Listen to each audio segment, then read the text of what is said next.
Alright, welcome back to Nick Lenz's Comic Corner, Classic Less Non-Classics. This is episode number 1711 and Doubleshot number 1611. Yep. Now we have, basically for this one, a Marvel and a DC trade for you. Yep, a Marvel and DC trade. Yeah, first up is the final issues done by Joe Winnick for Batwing. Yep, though Fame of the Seas takes over throughout some of the later issues. Yes, because I think it was issue 15, I think it was. Yeah, 15, when they briefly had Fame in the Seas to take over the book. Don't really know why they had the Seas to come with the book for. Yeah, it's kind of weird, to say the least.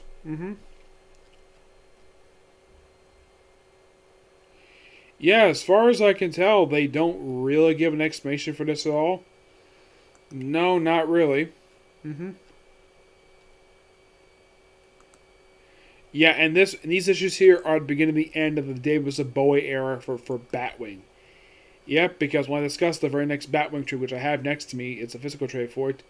That's going to be it for David Bowie, because at that point, I would have pretty much viewed everything for him, because there is literally nothing left after that.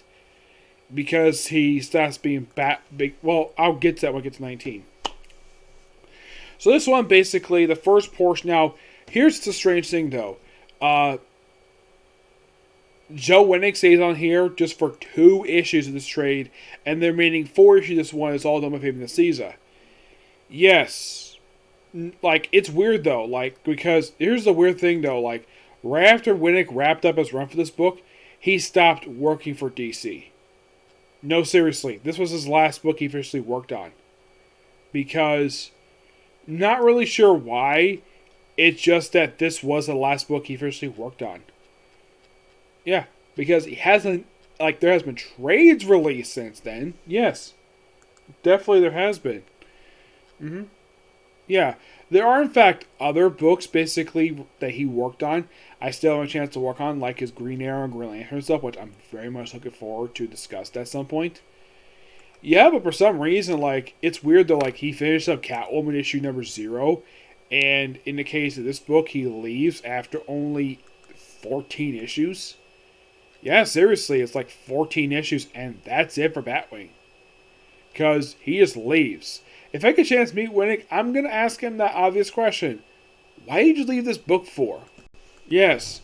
And then you have basically the Seas to do the last 4 issues of this. And then, of course, you have the new creative team take over issue 19 and do for the final issues of this book.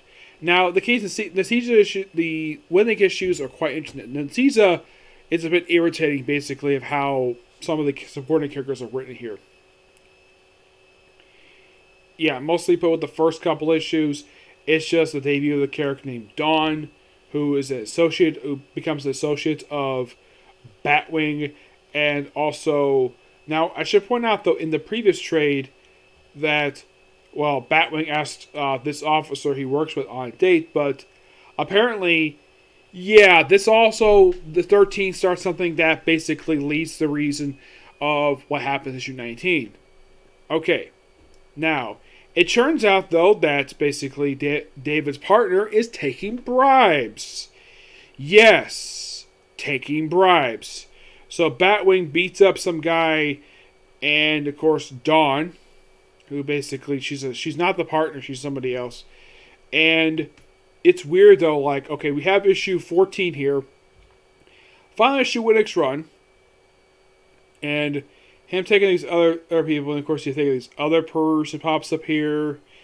Who are these people, you might ask, for these last 2 issues of Winnick's run? Like, aside from Dawn, we had the first appearance of Father Lost.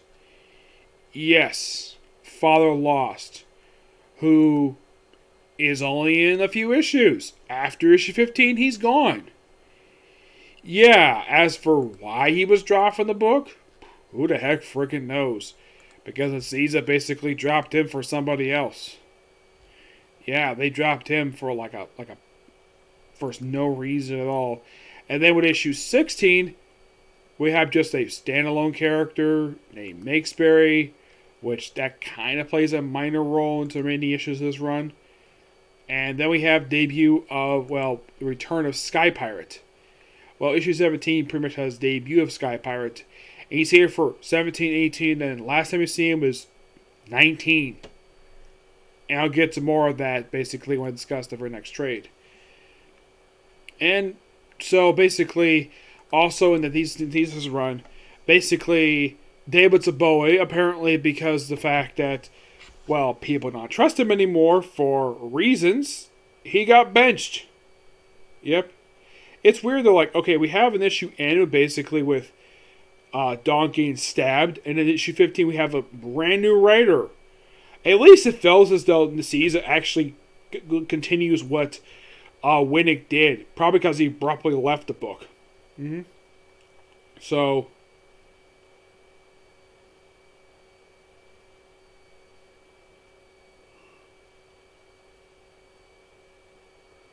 yeah, then of course he gets shocked. And looks like he's about to review his face, but don't worry, doesn't figure out. Dawn gets carried away.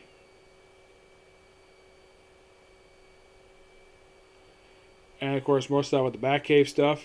Well, the tower where this is set up. And then Final Loss is taken out with issue number. And then basically issue 16 kind of, you can say, is the beginning of the end of this run. Because we have a lot more corruption dealt with here. Oh, yes. Corruption. Also, Batwing gets a slight, well, a redesign. Yeah, for some reason they... So... talks to various people, and of course he talks to various other people. This guy named Mayberry, and then 17 we have, well, the debut of Sky Pirate. Yeah, he's just a mercenary. Yep, he's here for this issue, the following issue, 19, and that's it for him. No, seriously. Yeah, so he's at the police station. Apparently, because he arrested a guy named Ace of Mystery, he's stuck on death duty. Apparently, no one trusted him. Of course, that makes no freaking sense at all. He arrested somebody. Why the heck would no one want to work with him?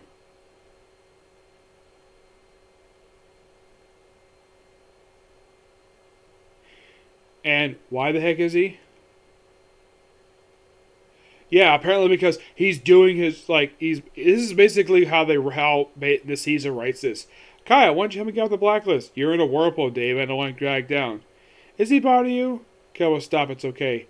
And then he gets angry and says this.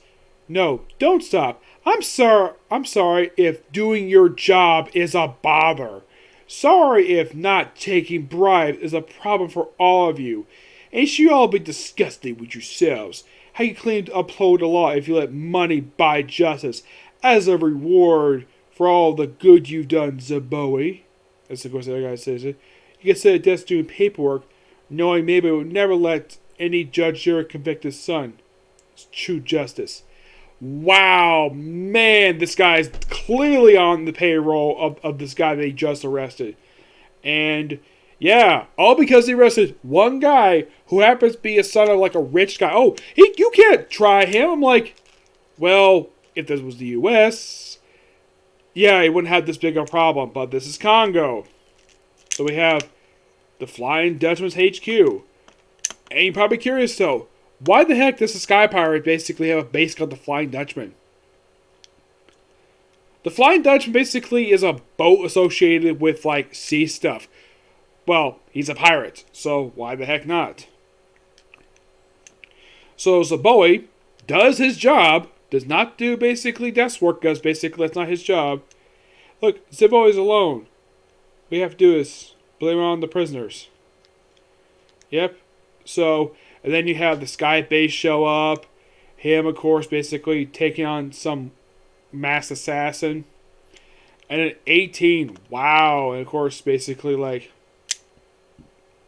So, he gets shot at. Yes, he gets shot at.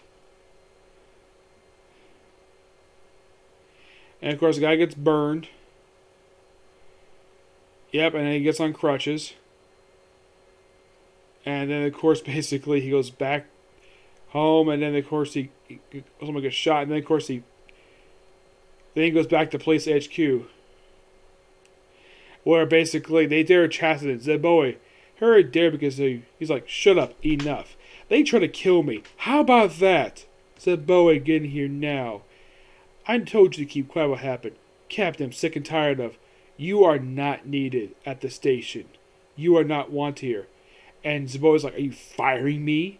I haven't done anything wrong. You were suspended with pay with an inquiry that the deaths of Quesadillo. Investigation. Those bastards followed me and shot into the building and shot at me. Maybe they did, but they missed. The bullets killed them from your gun. Trust me?" Yeah, and then of course he touches a device, which basically brings him a new Batwing armor. Everybody thinking, "Oh yeah, we're gonna basically do some really awesome stuff here." And new creative team in the very next issue. Yes, new creative team, and this Batwing is gone at the end of the issue. And you're thinking, really? Yes, seriously. That is literally what happens. Like, it's like you put on something really awesome, and you get a bit let down because basically they change creative teams, they change Batwings. I'll discuss more about that in the next Comic Corner. Next up, we have Incredible Hulks Volume 4. Dark Sun. This is a storyline that ran from Incredible Hulks. Yes, Hulks. They changed the name of the title because they made it as a team book briefly. This was like this for the remainder of the run. For the remaining 24 issues of this run, it was like this.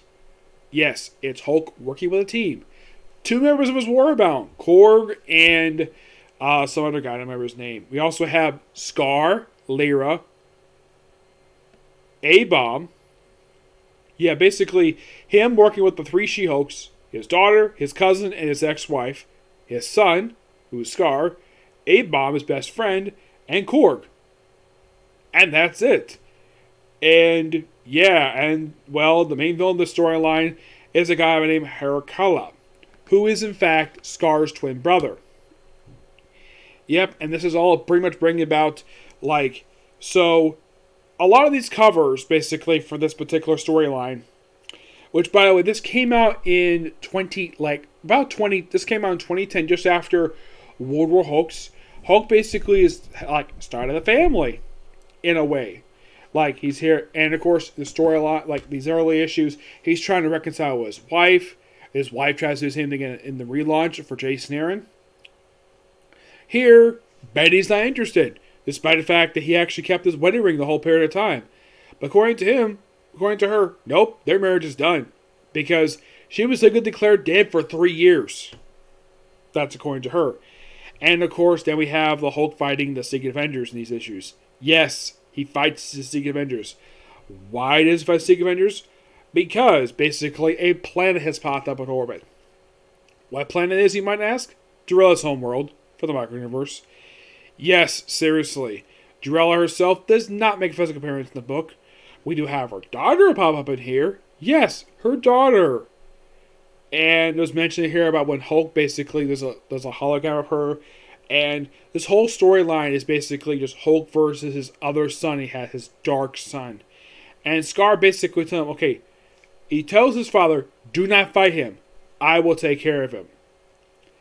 And it's a really good, well thought out story Greg Pak does. Now, the artwork is quite interesting who does the artwork for these issues. The first and fourth chapter by Tom Rooney. Now, we also have a co-writer in here for parts 2 and 3, Scott Reed.